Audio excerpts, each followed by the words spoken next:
feel the way I do right now.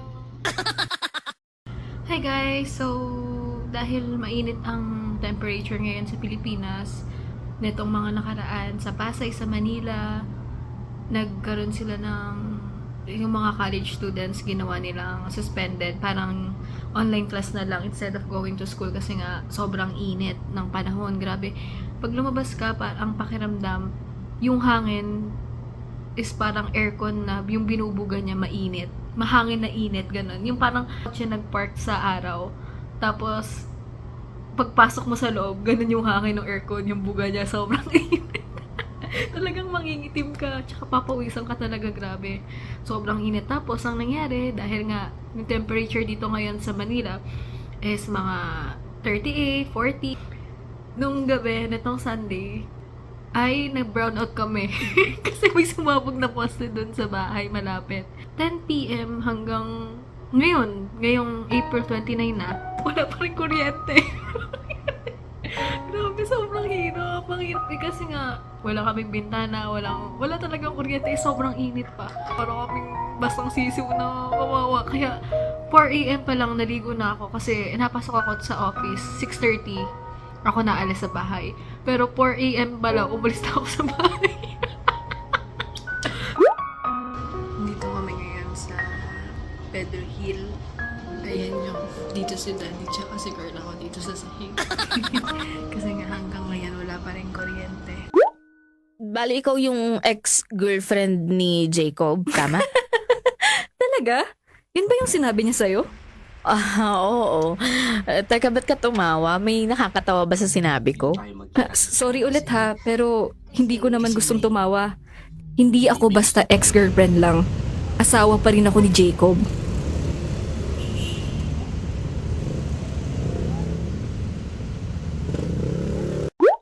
Kakawi lang ni Girl Magic. Sisilip siya dito.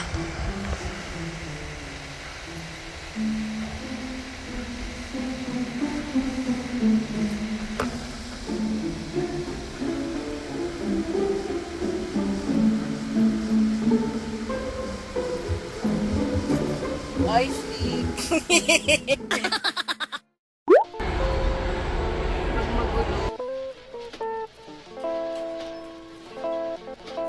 Hey guys, I'm eating empanada and currently eating cake. This is Sugar House. Thank you so much, Boss Cargo, for giving us a cake. It's so sweet. And I bought this at Shangri-La.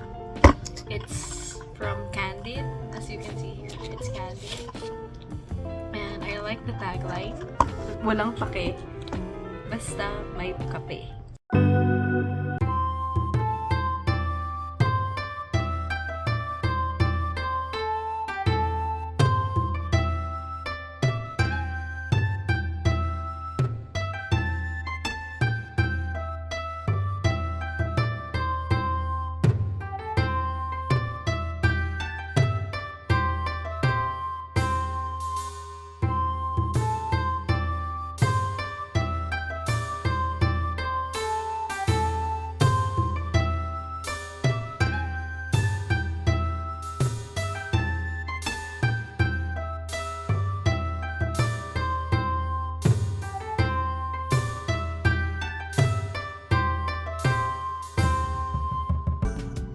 Hi guys, so it's my 6 months here now in SEMAP and it's my first time achieving the 6 months regularization since I started working nung last 2022. So let's celebrate it. As a celebration, I'm going to share you yung mga scary experience ko nitong ika 6 months ko.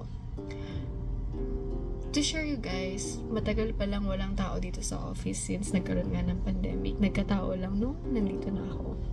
So, nung mga first week ko dito sa office, ang mga nakita kong kailangan kong ayusin is yung doorbell. So, yung doorbell pala namin, ganito. I-demo ko sa inyo.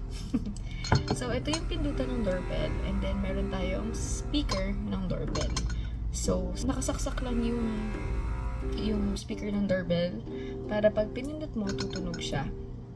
So dahil nga matagal na stuck na walang tao dito, tinanggal ko na yung battery kasi nga kalawang na kahit pindot-pindutin mo hindi na tumutunog. So ayun, tinanggal ko yung battery na luma na kalawang at dinala ko papuntang 7-Eleven para ipakita dun sa 7-Eleven, and then nakabili na ako. Bumalik ulit ako sa office. So habang tinatanggal ko dun sa box, tumunog yung doorbell. So medyo kinabahan ako nun kasi bakit tutunog ng walang battery to? Tumutunog lang ang doorbell pag pipindutin mo to. So medyo kinabahan lang ako kasi bakit tutunog? Bakit tumunog? Parang tumigil yung puso ko nung habang tinatanggal-tanggal ko yung karton. Tapos biglang tumunog yung doorbell. Dito yung speaker ng doorbell sa side ko. Tapos, medyo napastop lang ako. Tapos, hinayaan ko lang. Parang natawa lang ako. Pero inisip ko lang din, siguro para hindi ako masyadong kabahan kasi nga lagi ako mag-isa dito sa office. Inisip ko na lang na baka kaya lang tumunog kasi nakasaksak yung speaker. Pero naniniwala talaga ako na hindi tutunog yung speaker nang hindi mo pipindutin tong. Tsaka wala yung battery. Pero inisip ko na nga lang na, sige, baka kaya lang tumunog, may chance na kaya tumunog kasi nakasaksak yung speaker. Hindi ko alam, basta yun na lang inisip ko. So, sinabi ko yun kay Miss Annette, kay Miss Ochi. Baka sabi hayaan na lang daw. So, hinayaan ko na lang. Mga second week, syempre naayos ko na, nasaksak ko na dun, binalik ko na ulit dun sa pintuan. Ito pala yun siya guys. Lang sa side, dun sa labas ng pintuan, yung doorbell. So, pag may tao dyan, makikita mo yung anino. So, ayun na nga, nakaayos na. Nitong mga nakaraan, laging tumutunog. Ang doorbell niya 10, 12, tsaka 3 o'clock. Pero minsan 10 lang, 10 o'clock lang, minsan sunod-sunod yun. So, syempre ako naman, dahil nga tumutunog yung doorbell, lagi kong chinecheck sa labas. Kahit nakita ko naman yung anino kapag may tao. Pero chinecheck ko pa rin kasi nga baka may nagjo-joke lang. Pero guys, iniisip ko naman na walang magjo-joke sa amin kasi nga itong floor namin is more on company. So, matatanda. So, professional naman sila. Hindi naman, ang dami naman nilang time para mag-prank. Tsaka merong CCTV parehas side yan. So, ayun, hinayaan ko na lang kasi iniisip ko lang na, sige, tumunog ka lang. Tumutunog ka lang naman, di naman kita nakikita. Netong nakaraan, may event kami. So, nandito sila. Habang andito lang ako, nakaupo lang. Tumunog ulit. Tumunog. So, may nag-doorbell po. Di, labas ako dun. Tapos sabi ko, tingnan niyo po, wala pang tao. Tuwa naman ako na, syempre natakot din. Pero natuwa ako na buti nag-doorbell nang nandito sila. At least alam nila na totoo yung sinasabi ko. Tapos, ito ulit, neto lang, recently, si Miss Ochi lang na nandito at ako. Tapos may kausap ako sa telepono, tapos tumunog yung doorbell din. Hindi ko nga maasikaso yung pintuan kasi nga, hindi ko kaya mag-multitask na may kausap. So, si Miss Ochi yung nagbukas ng pintuan. Pero alam kong walang anino. Tinignan ko na eh. Tapos, pagtingin ni Miss Ochi, walang tao. Tapos sabi ko, Miss Ochi, tingnan niyo na po, totoo talaga na may nag-doorbell. So, okay lang naman kasi nga, hindi naman siya nagpapakita. Pero syempre at the same time, yung pinakakinabahan talaga ako, yung walang battery, ba't tumunog? So, pangalawang scary experience ko is dito din. Natutulog ako nung lunch break dito mismo, ganyan ako. Tapos, pagod ako nun lunch break. Naririnig kong may naglalakad dito sa floor ko mismo. Dito sa side ko, sa kaliwang side. Tapos, minulat ko yung mata ko. Hindi ko sure kung nananaginip ako, pero rinig ko talaga. Minulat ko yung mata ko, tapos naririnig ko talaga, naramdam ko may naglalakad dito sa side. Dito, kinakabahan ako. Ginagawa ko sa sarili ko, hindi ko alam kung nananaginip ako or hindi. Talagang nilalabanan kong gumalaw, pero hindi ako makagalaw. Pero alam kong nakamulat ako, nakaganyan lang. Pinapakiramdaman ko lang. Pero sa experience ko, parang hindi siya panaginip na gising ako, pero tulog ako. Parang ganun. First time ko lang na-experience yun sa buong buhay ko. So, baka panaginip lang na nakakatakot. Pero hindi, para talaga siyang totoo. Ano ang experience ko sa panaginip na nakakatakot sa bahay naman? Ito lang, natong May 14. Natulog ako, nagmulat ako. Mulat ako, mayroong figure na black.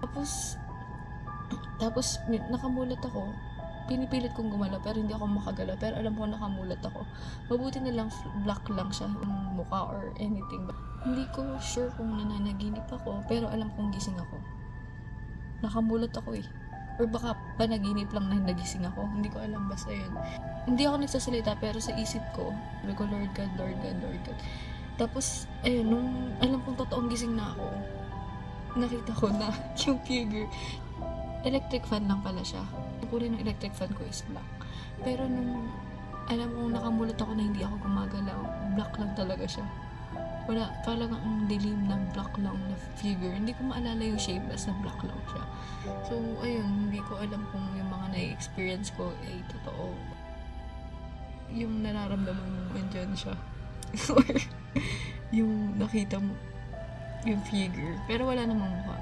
Pero alam mo may itim.